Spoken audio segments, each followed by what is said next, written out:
semuanya. Apa kabar hari ini? Baik. Semangat untuk belajar? Kok belum, Moy? Semangat dong. Oke. Belum makan? Kan? Belum makan kan? Oke. Nah, sebelum kita memulai pembelajaran hari ini, alangkah baiknya kita berdoa menurut kepercayaan masing-masing. Berdoa mulai.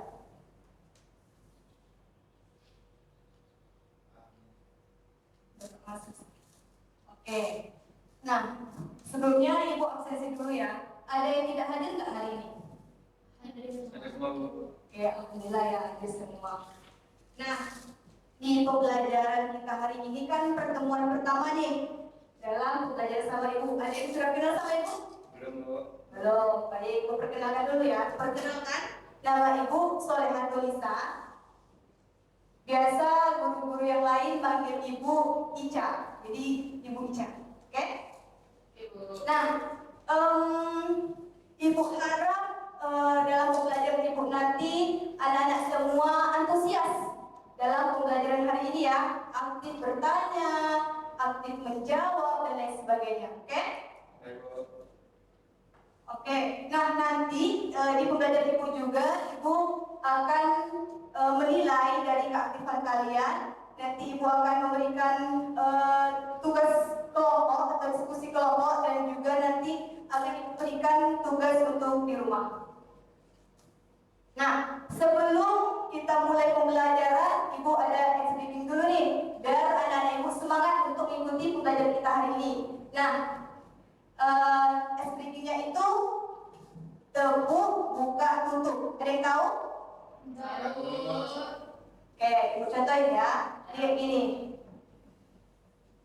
Buka, tutup, bertepuk tangan. Buka, tutup, tepuk tangan lagi. Gulung-gulung, digulung-gulung, lalu tersenyum, hihi. Digulung-gulung, digulung-gulung, lalu tertawa, haha. Ya, coba anak-anak Ibu semuanya berdiri, biar semangat. Bersuara ya semuanya. Oke. Dah, kita mulai. 1, 2, 3. Buka, tutup, bertepuk tangan. Buka, tutup, tepuk tangan lagi. Digulung-gulung, digulung-gulung, lalu tersenyum, hihi. Digulung-gulung, lalu tertawa, haha. Oke, berikan aplaus untuk kita semua. Semangat pembelajaran ini? Bu. Semangat. Nah, pembelajaran kita hari ini sangat penting untuk kita pelajari karena kita dapat mengetahui apa saja organ-organ yang berperan dalam peredaran darah di dalam tubuh kita. Oke, nah jadi sebelum kita masuk ke materinya, Ibu ada asesmen diagnostiknya nih, yaitu anak-anak Ibu semuanya bisa berhadapan dengan teman sebangku atau boleh juga sendiri-sendiri untuk memeriksa denyut nadi pada tubuh kalian. Nah, denyut nadi itu bisa dirasakan di pergelangan tangan, leher ataupun kening. Nah, jadi denyut nadi nanti itu dihitung selama 15 detik, lalu setelah dapat hasilnya dikalikan dengan 4, maka dapatlah hasil bahwa jantung itu dapat berdetak selama 1 menit. Itu berapa hasilnya? Oke? Paham? Paham. Oke, coba dimulai dari sekarang. 1, 2, 3.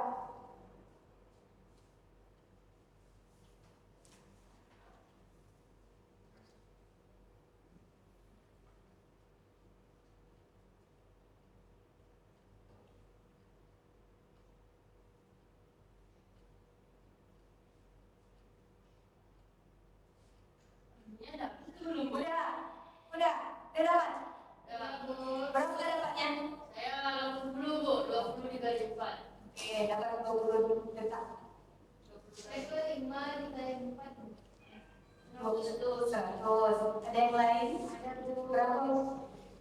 80. Oke, nah jadi anak-anak ibu semuanya, denyut nadi yang normal untuk orang dewasa saat beristirahat itu adalah 60 sampai 100 detak dalam 1 menit. Nah, detak jantung juga atau detak nadi juga bervariasi untuk hasilnya, bisa dipengaruhi oleh usia, kegiatan aktivitas dan juga kesehatan. Oke, kita lanjut. Nah, sebelum kita masuk di materi, kita harus tahu dulu nih tujuan pembelajaran dan juga kompetensi dasar yang akan kita capai. Coba kamu bantu ibu bacakan tujuan pembelajaran kita hari ini. Baik, tujuan pembelajaran kita itu adalah pertama, siswa dapat memahami komponen utama organ peredaran darah. Yang kedua itu siswa dapat menjelaskan organ peredaran darah beserta fungsinya. Dan ketiga, siswa dapat mengetahui gangguan pada sistem peredaran darah manusia. Oke, benar ya. Terima kasih sudah membantu ibu membacakan. Oke, yang tujuannya itu siswa dapat memahami komponen utama dari organ peredaran darah beserta fungsinya, serta dapat mengetahui juga gangguan apa saja sih yang terjadi pada sistem peredaran darah manusia. Untuk kompetensi dasarnya itu memahami apa saja komponen-komponen yang terdapat pada peredaran darah serta fungsinya, dan juga dapat menganalisis gangguan-gangguan yang terjadi pada sistem peredaran darah. Oke, kita lanjut. Nah, masuk ke materi yaitu organ-organ peredaran darah pada manusia. Ada yang tahu apa saja organ-organ peredaran darah pada manusia? Apa aja? Coba sebutkan. Ada jantung, pembuluh darah, dan darah. Ya, benar. Terima kasih ya sudah menjawab pertanyaan yang ibu berikan. Oke, nah yang pertama kita bahas dulu jantung. Di mana jantung itu adalah organ utama yang berfungsi sebagai pemompa darah untuk dialirkan ke seluruh tubuh. Nah, jantung juga terbagi menjadi 4 ruang. Ada 2 serambi dan 2 bilik. Nah, kenapa jantung itu bisa berdetak? Ada yang tahu nggak? Ada yang tahu? Tidak, Bu. Tidak. Nah, kenapa jantung itu berdetak? Karena adanya aliran darah yang dipompa oleh jantung sehingga disebabkan arteri itu dapat berkontraksi dan sehingga mengakibatkan sensasi detak jantung di tubuh kita. Oke, kita lanjut. Untuk anatomi dari jantung itu ada serambi kanan, serambi kiri, bilik kiri dan juga bilik kanan. Nah, serambi kiri itu di mana? Menerima darah yang kaya oksigen dari paru-paru melalui vena pulmonalis, lalu mengalirkannya ke ventrikal kiri atau bilik kiri. Di balik kiri pula, darah itu dipompa yang kaya oksigen tadi untuk dialirkan ke seluruh tubuh melalui aorta. Sedangkan pada serambi kanan itu menerima darah yang kaya karbon dioksida dari tubuh melalui vena cava, kemudian mengalirkannya ke ventrikal kanan. Nah, di ventrikal kanan atau bilik kanan ini pula, darah itu dipompa yang mengandung karbon dioksida tersebut untuk dialirkan ke paru-paru untuk dibuang. Oke, organ yang kedua itu ada pembuluh darah. Nah, ada yang tahu apa yang dimaksud dengan pembuluh darah? Coba Bang. Pembuluh darah itu apa?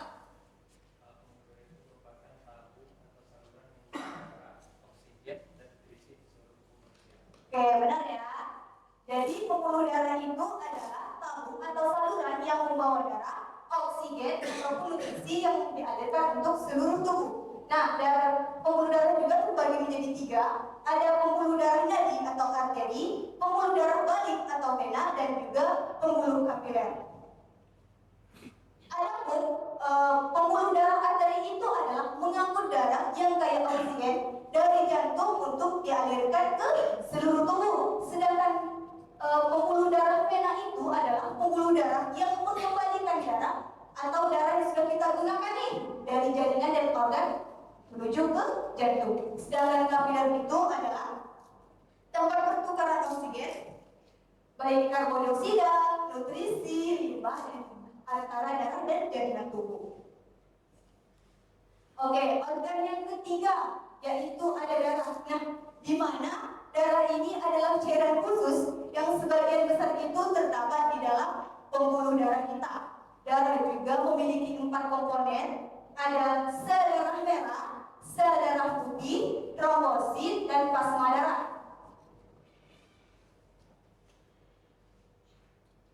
Selanjutnya, sel darah merah itu banyak mengandung hemoglobin yang berfungsi mengikat oksigen dan mengangkutnya sehingga dapat dialirkan ke seluruh tubuh. Sedangkan sel darah putih itu bertugas sebagai pelindung bagi diri kita dari infeksi atau penyakit seperti bakteri ataupun juga virus. Sedangkan plasma darah itu komponen cair yang mengandung air, protein, garam, mengandung sel darah merah, sel darah putih maupun trombosit. Sedangkan trombosit itu sendiri yaitu proses pembentukan darah ketika terjadi luka ataupun cedera dan juga mencegah pendarahan secara berlebihan. Oke, sampai di sini dari organ-organ peredaran darah, ada yang mau tanyakan nggak? Apakah sudah paham semuanya? Oke. Kalau sudah paham semuanya, ibu lanjut ya.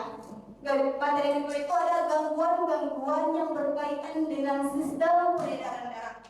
Ada yang tahu? Coba boleh angkat tangan apa saja gangguan yang terjadi pada sistem peredaran darah? Ada yang tahu? Oke, kalau tak ada, lanjut. Yang pertama itu ada serangan jantung. Gimana serangan jantung ini terjadi? Ketika aliran darah bagian jantung itu tersumbat. Biasanya itu terjadinya penumpukan plat yang terjadi dari lemak kolesterol dan juga zat lainnya yang ada di pembuluh darah arteri koroner. Penyebabnya itu bisa karena tekanan darah tinggi, kolesterol yang sangat tinggi, dan juga gaya hidup yang tidak sehat. Kalau untuk resikonya itu bisa terjadi kerusakan otot jantung permanen dan juga resiko kematian jika tidak segera ditangani. Yang kedua itu ada stroke. Stroke ini di mana kondisi medis yang serius terjadi ketika suplai darah ke bagian otak itu terhenti atau berkurang tanpa ada pasokan darah yang cukup. Sehingga sel-sel oksigen yang masuk itu tidak bisa diterima lagi. Penyebabnya itu karena ada sumbatan pengumpulan darah di pembuluh darah yang membawa darah ke otak dan juga pembuluh darah itu pecah yang menyebabkan pendarahan di jaringan otak. Untuk resikonya itu bisa terjadi kelumpuhan atau kelemahan pada salah satu sisi tubuh kita, pada tubuh, atau gangguan berbicara dan juga kesulitan dalam berpikir. Yang ketiga yaitu adalah hipertensi. Hipertensi di sini yaitu tekanan darah yang dimana tekanan darah itu melebihi dari batas normal. Biasanya batas normal tekanan darah itu ada 120 sampai 80 mmHg. Penyebabnya itu bisa disebabkan oleh riwayat keluarga atau keturunan, pola makan yang sangat tinggi, garam, dan juga kurang aktivitas fisik dan juga merokok. Resikonya itu bisa kematian mendadak, kerusakan mata, dan juga kerusakan dari pembuluh darah. Oke. Selanjutnya untuk penyakit-penyakit yang disebabkan oleh sistem peredaran darah, ada yang ditanyakan nggak? Iya, Bu. Paham. Sudah paham semuanya? Coba, yang pertama tadi apa? Oke, yang kedua? Yang ketiga? Oke, mantap. Oke, untuk diskusi soal organ-organ peredaran darah ini, Ibu membagi kalian satu kelompok itu 2 orang, jadi Ibu hitung per meja aja ya. Jadi ada 4 kelompok ya, kelompok 1, kelompok 2, kelompok 3, dan kelompok 4. Nanti yang bisa menjawab akan Ibu memberikan hadiah, dan juga yang kalau dapat menjawab pas Ibu selesai membacakan langsung angkat tangan ya, bisa jawab. Jadi kita lanjut aja gitu. Oke? Dapat dipahami dari diskusi soal ini? Bisa? Oke. Kita mulai ya.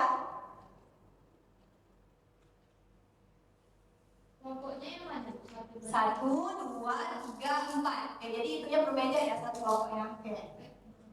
Yang pertama, organ mana yang berperan dalam penyimpanan dengan pemecahan sel darah merah. A. Jantung, B. Paru-paru, C. Limfa, dan D. Hati.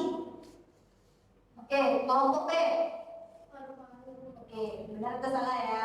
Ini karena ada soalnya 10, jadi nilainya benar 10, kalau salah 0. Oke, nanti yang dapat menjawab semuanya akan dikasih hadiah. Jawabannya adalah Limfa. oke, kita lanjut soal kedua. Komponen darah mana yang berfungsi dalam pengumpulan darah? Mana dulu ya tadi? A atau Sudah aja, sudah. oke, yang A, jawab. C buat trombosit. Oke, kita tengok jawabannya. Oke, benar.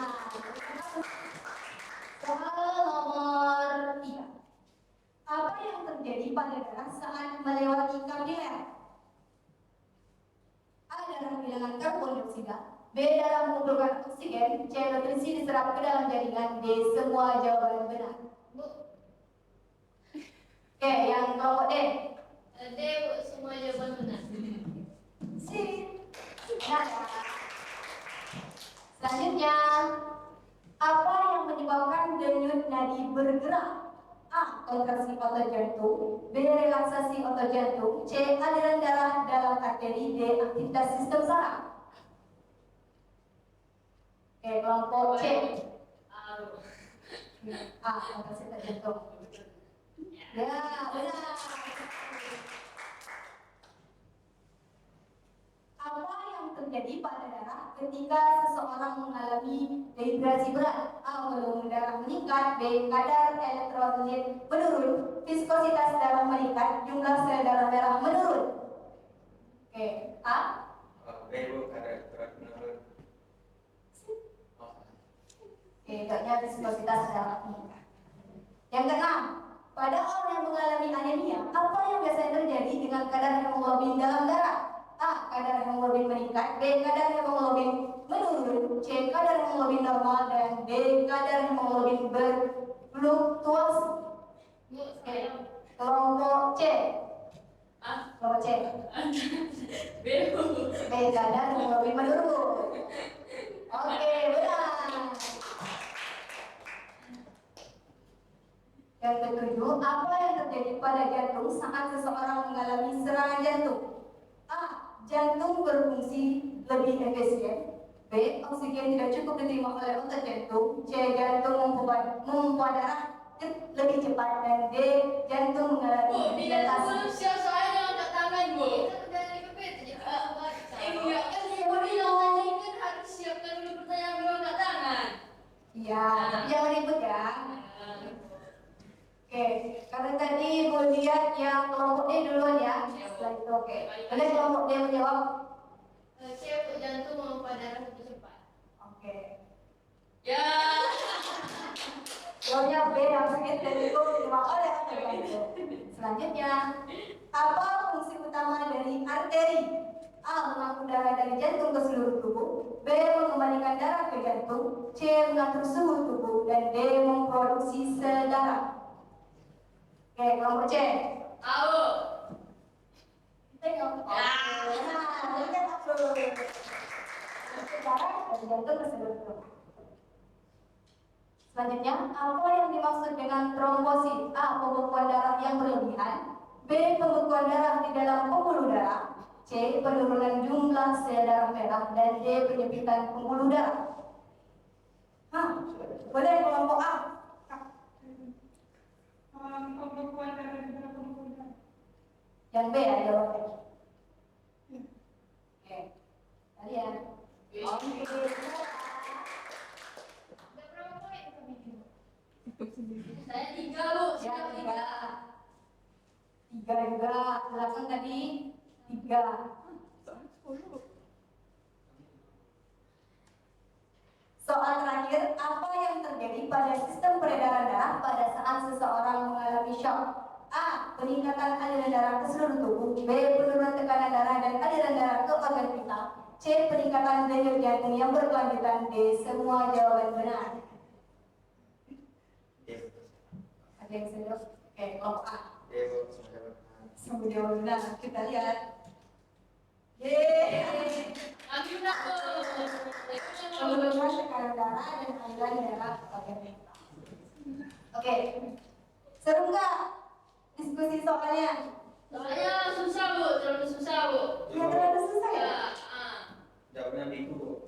Ya. Bingung nggak? Atau karena nggak belajar jadi nggak tahu? Oke. Jadi dari diskusi kita hari ini, anak-anak ibu sudah paham ya apa-apa saja organ-organ peredaran darah dan juga penyakit-penyakit yang terdapat pada sistem peredaran darah. Dan tahu ya semuanya? Sudah Bu. Oke. Nah, kita lanjut ke tugas di rumah, di mana ibu minta anak-anak ibu semuanya itu membuat poster atau infografis tentang sistem peredaran darah sekreatif mungkin. Jadi ibu berikan kebebasan kepada anak-anak ibu semuanya untuk membuat bebas sesuai keinginan kalian masing-masing. Untuk pengumpulan itu ibu kasih waktu 1 minggu. Nanti ketua kelas yang lain kumpulkan ke ketua kelas dan ketua kelas akan mengantarkan semuanya ke dan meletakkannya ke meja ibu. Oke? Dapat dipahami dari tugas di rumah? Paham bu. Oke. Nah, sebelum kita tutup nih, ada yang bisa menyimpulkan nggak apa dari tugas tadi? Oke, saya Bu. Ya, silakan. Jadi dari pelajaran kali ini yang harus saya simpulkan adalah organ peredaran tubuh itu ada 3 komponen utama. Yang pertama itu jantung yang fungsinya untuk memompa darah dan memiliki 4 ruang terdiri dari 2 serambi dan 2 bilik. Lalu ada pembuluh darah, di mana ini ada tabung yang membawa oksigen dan nutrisi ke tubuh. Lalu tentu ada darah sendiri, yaitu cairan yang sebagian besar ada di pembuluh darah. Dan darah itu memiliki 4 komponen. Yang pertama itu ada sel darah merah, sel darah putih, dan plasma dan trombosit. Lalu untuk masuk ke gangguan pada sistem peredaran darah, yang pertama adalah serangan jantung, dan ini terjadi karena aliran darah ke jantung tersumbat. Lalu stroke, ini adalah ketika suplai darah ke otak terhenti atau berkurang, dan terakhir itu ada hipertensi, karena terdapat tekanan darah yang melewati batas normal. Oke, sangat lengkap sekali ya dari penjelasan dari awal sampai akhir. Berikan aplaus untuk. Oke, mungkin kesimpulan dari itu kita harus mengetahui apa saja organ-organ yang berperan penting dalam peredaran darah yang terjadi dalam tubuh kita, dan juga kita harus mengetahui apa saja sih penyakit-penyakit yang dapat mengakibatkan dari peredaran darah tersebut. Oke, nah sebelum kita tutup pembelajaran hari ini, kita ucapkan alhamdulillah. Alhamdulillahirrahmanirrahim dan doa kafaratul majlis. Subhanallah wa bihamdika asyhadu an la ilaha illa anta astaghfiruka wa atubu ilaik. Semoga anak-anak ibu semuanya mendapatkan keberkahan dalam pembelajaran hari ini, mendapat ilmu yang bermanfaat. Amin. Mungkin itu saja dari ibu. Mohon maaf jika terdapat kesalahan. Mohon maaf. Ibu akhiri. Wassalamualaikum warahmatullahi wabarakatuh.